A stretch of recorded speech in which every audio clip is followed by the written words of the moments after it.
part of the temporal spatial theory of consciousness. It's a 4-part theory. But yeah, I'm just going to start off with the first component of it. I'll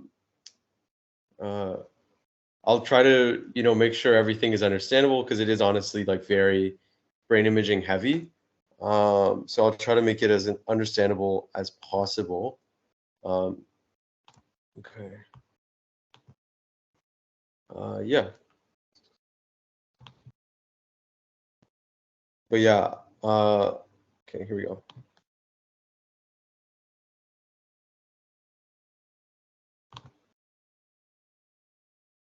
Okay.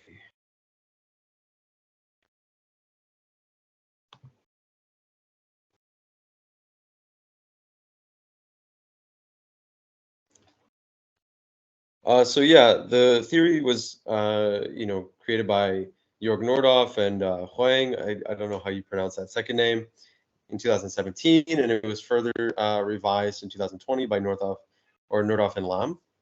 Okay. And so before I get into it, I want to make sure that everyone understands, how does current brain imaging work on a functional level. So functional, neuroimaging refers to looking at brain activity, right? So structural neuroimaging is just looking at the structure of the brain, just kind of where things are, and that's it. Functional imaging is trying to get at what is the brain doing, how is it working, right?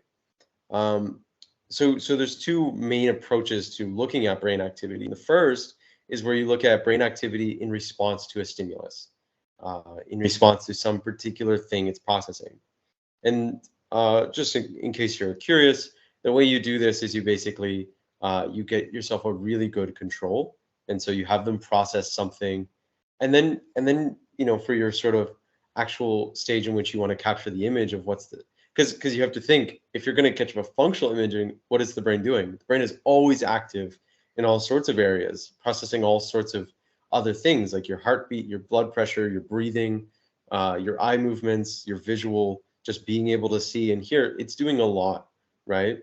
And so what you want to do, if you're going to see how is the brain processing a particular stimulus, is you want to find a good control to pair it with.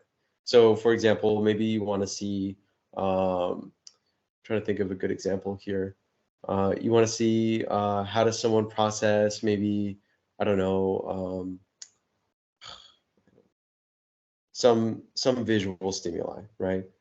So maybe you give them a visual stimuli with people in it, and then your control is another visual stimuli without people. And then what you want to do is then compare those images and subtract away all of the activation shared between those two things. And then you can say, okay, the processing of visual stimuli or just stimuli related to people is whatever's left over after I've subtracted out the common activation between them both, right? Because the common stuff is probably breathing, is probably heart rate, is probably digestion, and all those other things. And then the second thing you do with monitoring activity in the brain is looking at what's called stimulus independent or spontaneous activity or whatever. There's a couple synonyms, but basically it's activity which you're not doing anything. You're just looking at the brain as it's active. And this is, something really important. People know, it's highly related to mind wandering, right? So you think about yourself, stimulant dependent activity where you're actually focused on a particular thing, right? Stimulus independent activity is often thought to take you away from those things. So for example, like you're focused on a particular task or processing something. Stimulus independent activity increases as you start to escape from that and your mind wanders, right? So for example, mind wandering is basically, you think of yourself sitting in a class or even listening to me right now, and you start to think, okay, you start to think of, your future and maybe some event you have tonight, or you think of your past and you start just randomly wandering about something that happened last week. That's mind wandering. Some people describe it as projecting yourself across time and even artificial constructed scenarios. So yeah, that's just sort of just a brief of functional imaging before we get into maybe some stuff. I hope that helps. I definitely gave some extra information, but let's get started. So Um, Nordoff doesn't really say this, and in fact, he'd probably deny it, but I think he is essentially getting at neural correlates of consciousness with his theory. He might be getting a little bit beyond that, but for the most part, they are essentially neural correlates, which are things which are substantial. It's brain activity which is substantial for consciousness and its particular components. They're essentially just correlates. He's not providing a great deal of causal explanation, and moreover, most theories aren't, right? They don't really get at a deep fundamental level of how computationally this stuff works, or how you go from objective information of neural firing to subjective experience. A lot of theories, actually, in fact, no theory can actually do that to date. So, he doesn't exactly differ on those terms.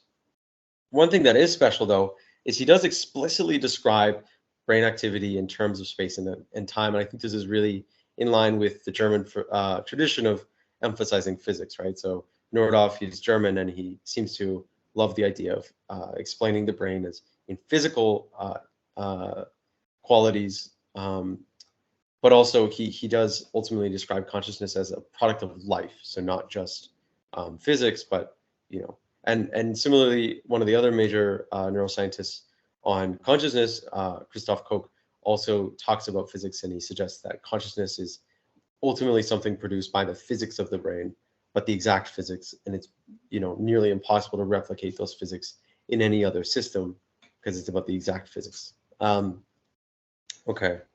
And I should note that I said that he explains consciousness in terms of neural correlates. What I mean by this is he's explaining in terms of activity, which is sufficient for consciousness, but he doesn't really provide a causal mechanism beyond relationships. But he doesn't call them neural correlates. He only refers to one small bit of neural correlates, and then he uses other terms to describe things which are essentially correlates. Just keep that in mind. And lastly, like most theories, he builds off of canonical empirical findings. You kind of have to. There's major findings which everyone has to address in their theory, because otherwise your theory is insufficient. And then he, of course, tries to attempt and build off of previous theory and philosophy, which is a common approach in the neuroscience of consciousness. So his four mechanisms are temporal-spatial nestedness, which is what I'm going to talk about today. And this refers to the spontaneous or stimulus-independent activity of the brain. He considers it a neural predisposition to consciousness. And it accounts for the level or state of consciousness, right? So just the quantity, how much consciousness is there. If anyone remembers from the integrated information theory, that's a theory about quantifying consciousness. So that's the same thing. That's the same idea. It's the level, the amount of consciousness. Then he talks about temporal spatial alignment, which is basically how well this spontaneous activity align to the onset of a stimulus. So you're talking about pre-stimulus activity, but it's spontaneous. But how well does that pre-stimulus activity align with the stimulus onset? And he considers this the neural prerequisite of consciousness, and it then determines the content and form. So it determines the more specific contents of consciousness, right? Maybe you're processing a visual percept of a friend, your mother's face, a certain sound, a song, whatever. Those are contents. And then the form refers to the contents, the specific focus versus the background, right? So you may think right now your consciousness is very, very large and global, and you have a focus, which is hopefully me speaking. And in the background, you have the sensation of your feet, which you may now be bringing to the forefront as you're focusing on it. But it was always there, right? You were always feeling your feet, but you weren't focused on it. But it was always there, just in the background.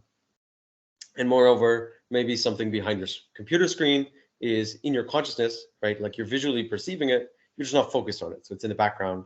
And then as you gaze away from the computer, that enters the forefront and the computer enters the background. And then he talks about temporal spatial expansion. And this is the activity that results of, actual processing of a given stimulus. And this is the early stimulus induced activity. And he calls this the neural correlate of consciousness, and ultimately determines the phenomenal consciousness, the qualia. What are you currently processing? And then temporal spatial globalization, which is late stimulus induced activity and a neural consequence of consciousness, responsible for the cognitive components of consciousness, your retrospective awareness and ability to report the consciousness. Okay, so let's talk about temporal organization of the brain as a neural predisposition to consciousness. And so, talking about the brain in explicitly temporal, time-based terms, Nordoff notes that, the brain's spontaneous activity was once thought to be totally random, or, what we were detecting in functional imaging or measurement, people thought it was random activity as a result of, just randomness, or things just, for example, bouncing off of the skull and coming back and then being measured afterwards. People thought this was random, white noise, useless noise. But then researchers started measuring it and applying some statistical methods and realized it's actually not random. It's stochastic, and it's meaningful, and it's not totally irrelevant to stimulus-dependent activity, which is that actively involved in processing your current stimulus. So this activity is present at different frequencies, which is important to note. So different frequencies range from infra-slow to over-slow and fast frequencies across brain regions simultaneously. So what I mean by this is that you basically have different activation patterns happening across the whole brain, right? And the activation patterns across the whole brain happen at different frequencies. And then these dynamics can be described by scale-free activity, measured by long-range temporal correlation, the power law distribution, and cross-frequency coupling. Cross-frequency coupling refers to this, if you can see my mouse here, which is where you have very slow waves across the brain, moderating the amplitude in normal consciousness, moderating the amplitude of smaller waves. And those smaller waves, those faster waves, then modulate the amplitude of even faster waves. So if you look at this very, very slow infra-slow wave, you see that in its peak, it's resulting in smaller amplitude, higher frequency waves here, right? But in its what's called the trough, it's resulting in greater amplitude in this higher frequency wave. And then if you look in this over slow wave, right? So look, in its peak, it's resulting in low amplitude, high frequency waves. But then in its trough, right, which means that basically during its trough, it's less active. It's less prominent, right?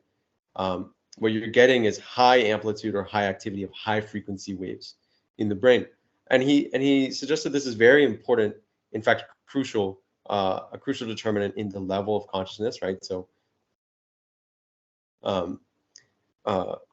this modulation put all together, this is cross-frequency coupling, and during a loss of consciousness, it's reversed, meaning that during a peak of infra-slow, you're going to get higher amplitudes of faster waves, where you should be getting higher amplitudes of faster waves within the trough of the wave preceding it, if that makes any sense.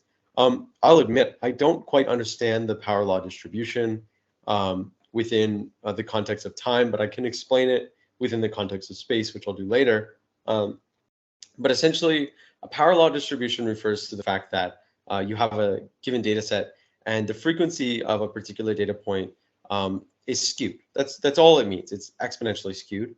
And so I guess I would assume that he's talking about the frequencies of certain patterns. Like he's talking about the frequency of a frequency, if that makes sense. So he's basically saying that the frequency of infra-slow, over-slow, and fast are unequal. They're unequally distributed. So some occur more frequently than others.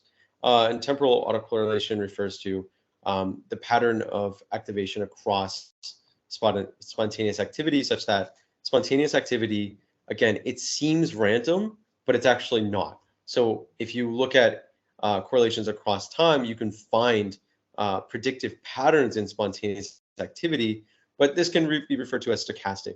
If anyone can think of, maybe the position of an electron within an atom, it's stochastic. It's probabilistically represented.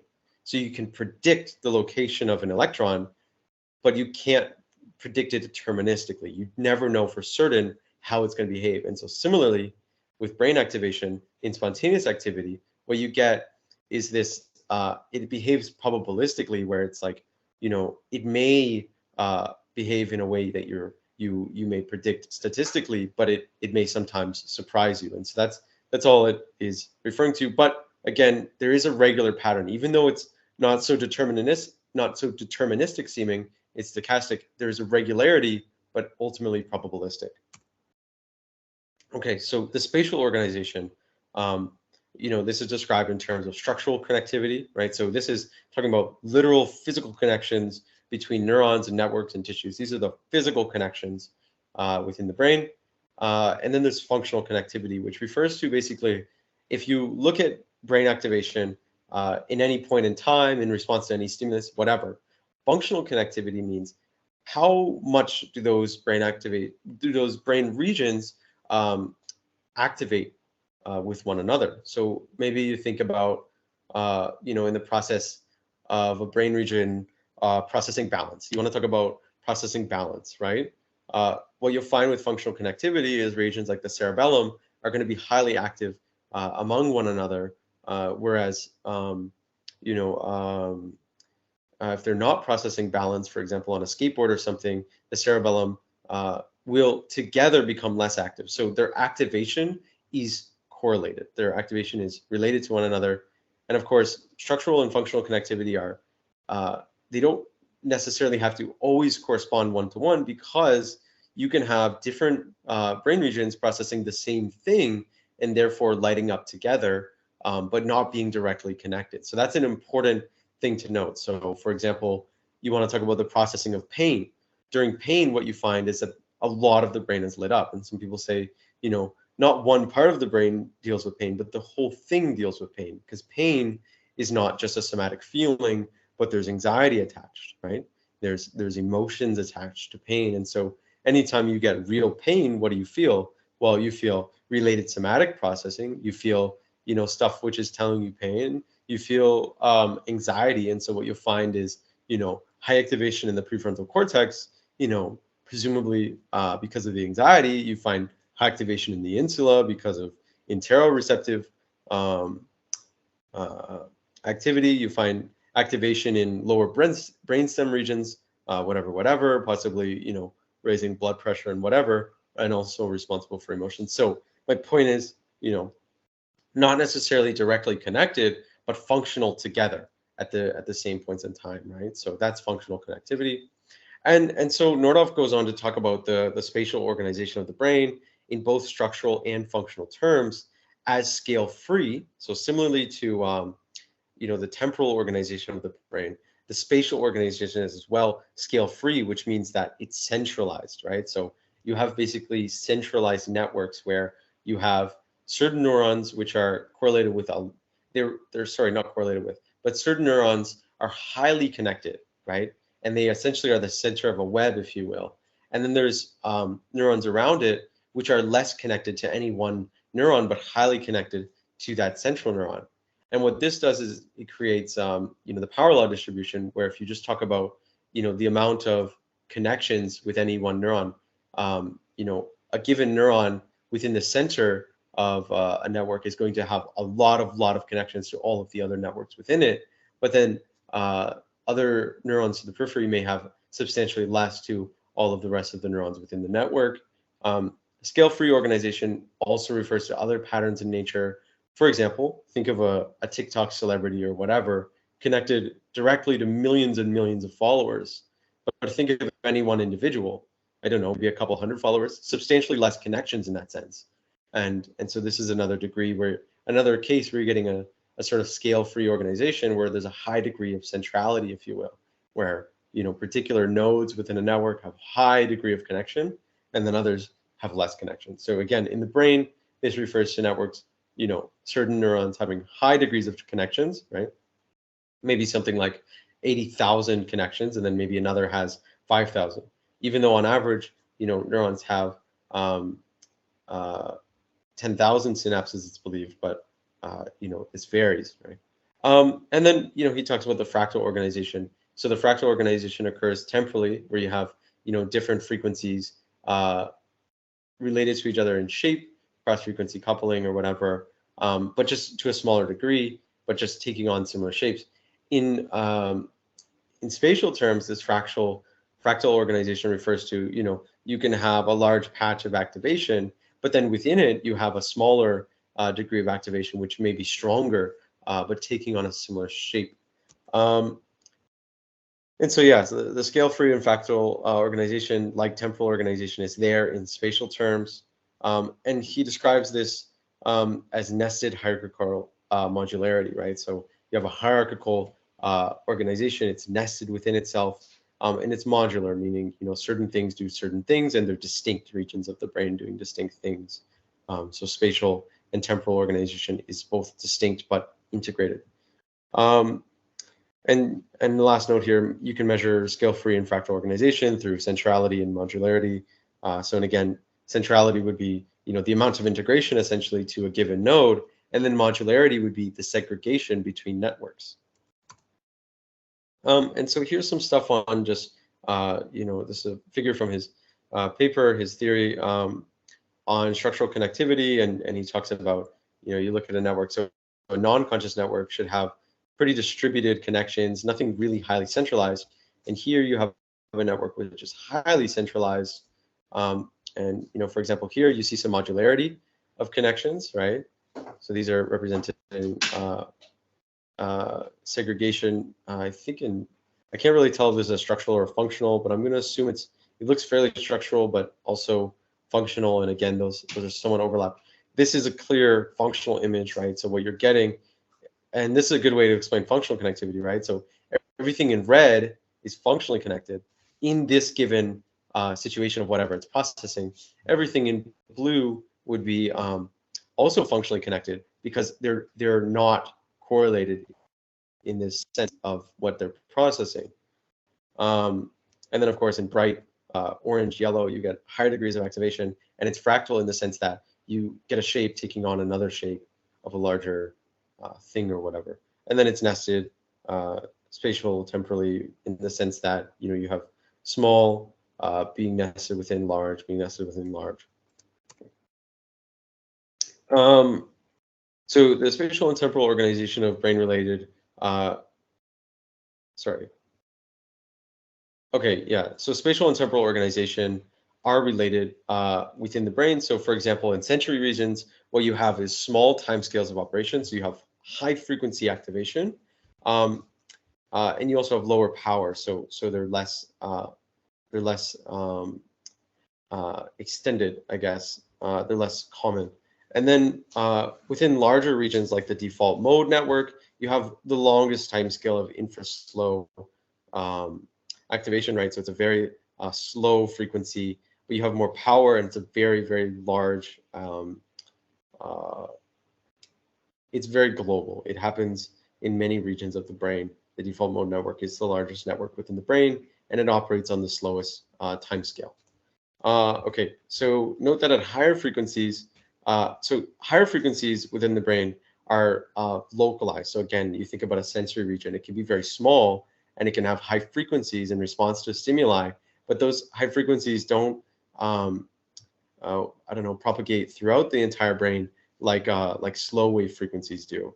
So they stay within their localized region more, whereas slow frequencies are more global. Okay. Higher frequencies are also temporally more regular, whereas slower frequencies are more stochastic. I really misspelled that. I'm seeing that, but so all things considered, temporal spatial nestedness is an integration of spatial and temporal hierarchies of brain activity. So scale-free dynamics, long-range temporal correlation, cross-frequency coupling, and small worldness. So again, just temporal spatial nestedness. What does that mean? It means an integration of both spatial and temporal organization across different scales, right? So hierarchies, different scales, different sizes of frequencies, different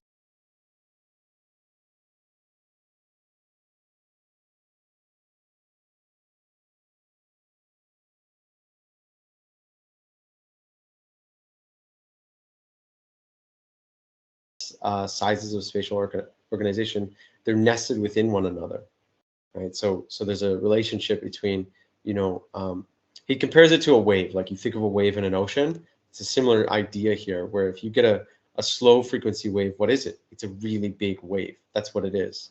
And then within that, you may get smaller ripples, right? And those are more localized, right? So they're smaller and they're both faster, right? Okay. Okay.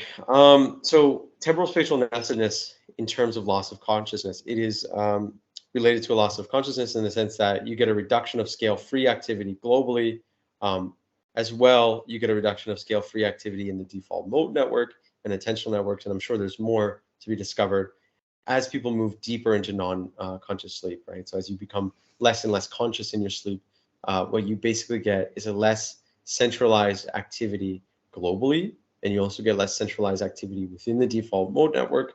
And then lastly, you get less centralized activity within the attentional networks. That's what the scale free is referring to, less centralized. In other words, it's less organized, it's less integrated. Okay. In unresponsive